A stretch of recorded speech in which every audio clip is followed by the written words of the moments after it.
Hello guys, in this video I'm going to show you how to format your stories on Wattpad. But first I just want to mention, please don't forget to subscribe to my channel, because at 10,000 subscribers I'm going to show you my whole YouTube revenue statistics and growth strategy, how to make money online. So let's jump into it. First open the app.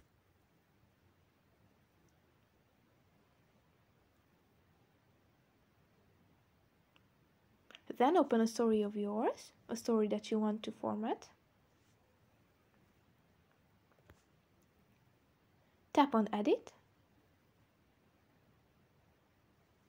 and from the table of contents choose the part that you want to format. And at the bottom section there is a letter A icon. Tap on that, and here you can set the text style to bold, italic and underlined, and align the text left, middle and right.